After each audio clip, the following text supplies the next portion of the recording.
우리가 즐겨 먹는 한식 중에서 장수에 큰 도움을 주는 식재료가 있는데 알고 계셨나요? 이 식재료를 평소에 틈틈이 챙겨 먹는 것과 안 먹는 것 사이에는 큰 차이가 있습니다. 만약 이 식재료를 드시지 않는다면 장수에 대한 큰 비결을 놓치고 있는 것입니다. 오늘은 이 식재료에 대해 알려드리겠습니다.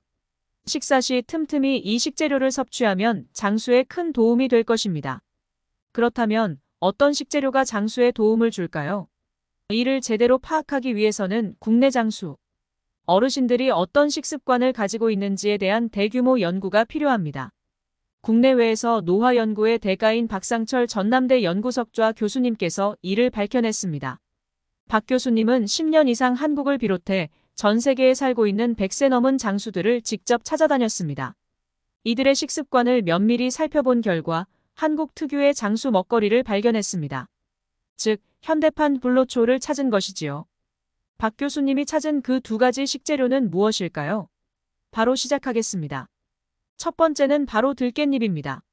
국내 최고 장수 지역인 구례, 곡성, 순창, 담양 등의 장수마을 주민들의 들깻잎 소비량이 다른 지역에 비해 훨씬 많았습니다.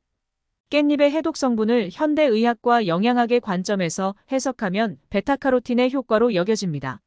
베타카로틴은 항산화, 항노화 성분이자 항암 성분입니다. 깻잎에는 베타카로틴이 백지당 9.1행기이고 당근보다 7.6배, 단호박보다 4배나 많이 들어있습니다. 부산대 식품영양학과의 박건영 교수는 우리 국민이 즐겨 먹는 채소 30여 종의 암 예방 효과를 비교한 연구를 진행했습니다. 그 결과 깻잎은 가장 강력한 항암 채소 중 하나로 밝혀졌습니다. 또한 깻잎은 채소 중에서 드물게 칼슘 함량이 높다는 것도 장점입니다. 백지당 칼슘 함량이 211로 칼슘의 왕이라고 불리는 우유의 거의 2배 수준입니다. 칼슘 섭취가 부족한 노인에게 깻잎이나 깻잎나무를 추천하는 것은 바로 그런 이유에서입니다. 한방에서는 들깨를 면역력을 높여주는 식물로 칭합니다. 동의보감에는 들깨는 성질이 따뜻하고 독이 없다. 맛이 시고 기를 내려주며 간을 보한다. 들깨로 죽을 끓여 먹으면 기운을 돋워주고 몸을 아름답게 가꾸어준다고 쓰여 있습니다. 들깨의 풍부한 오메가-3 지방은 혈액순환을 도와 각종 영양분이 말초 혈관까지 원활하게 공급되도록 도와주며 로즈마린산, 루테올린 등 항산화 성분이 많이 함유되어 있어 피부 건강에도 도움을 줍니다. 최근 국내에서는 빠른 속도로 증가하고 있는 대장암은 쇠고기, 돼지고기 등 적색육의 섭취가 많을수록 발생 위험이 높아진다고 알려져 있습니다. 들깨가루를 먹였더니 대장암 발생이 억제됐다는 동물 실험 결과도 있습니다. 들깨를 짜면 들기름이 나옵니다. 불포화 지방 비율이 높아 혈관 건강에 이로운 기름으로 알려져 있습니다. 들기름에는 오메가-3 지방의 일종인 알파-리놀렌산 엘러2 들어있습니다.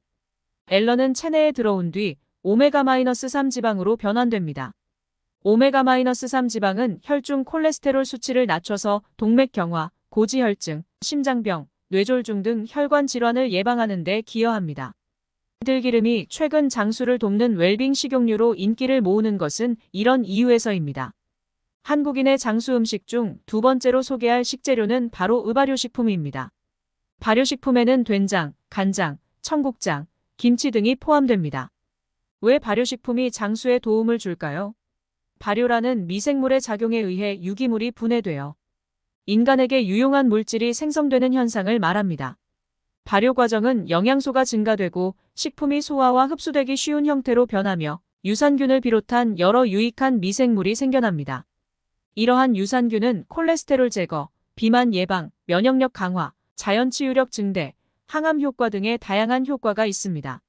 한식 중에서 발효식품이 풍부한 대표적인 예로 김치가 있습니다. 김치는 저칼로리이면서 알칼리성 음식으로 살아있는 유산균이 풍부하며 아미노산, 유기산, 포도당, 조선유질, 비타민, 무기질 등 다양한 영양소가 함유되어 있습니다. 김치 섭취는 항암, 항염, 항바이러스 효과가 있음이 연구 논문으로 밝혀졌으며 장내 미생물 환경을 건강하게 유도함으로써 면역력을 강화할 수 있습니다.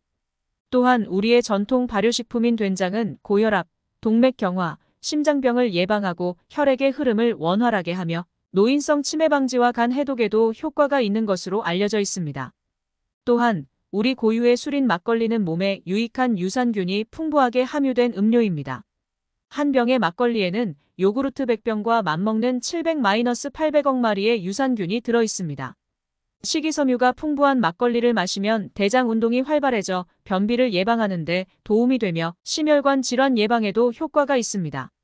또한 혈당을 감소시키고 혈중 콜레스테롤 수치를 낮추며 알코올성 간경화증도 예방해줍니다.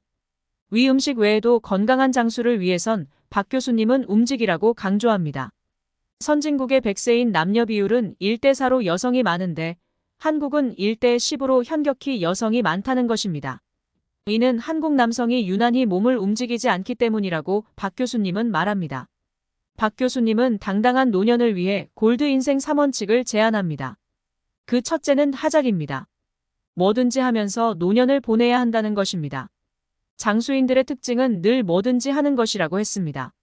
나이가 들었다고 움츠리지 말고 적극적으로 자신이 좋아하고 할 수 있는 것을 찾아야 합니다. 두 번째는 누주작입니다. 자신의 능력을 사회에 봉사하고 기부하는 것입니다. 나이가 먹었다고 받으려 하지 말고 뭔가 주려고 애쓰면 아름답고 당당한 노년이 된다는 것입니다. 세 번째 원칙은 우배우장입니다. 일반적으로 은퇴를 하는 50, 60대를 지나 적어도 30년 이상 적극적으로 사회에 참여하고 살고 싶다면 새로운 사회와 문화, 과학에 대한 배움에 조금의 주저함이나 망설임이 없어야 한다는 것입니다.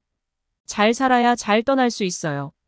두려움 없이 떠나려면 미련이 남지 않게 하루하루 최선을 다해야 합니다.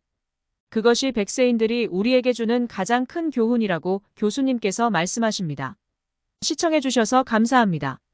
궁금한 점이나 더 알고 싶은 내용이 있으시다면 댓글로 남겨주세요.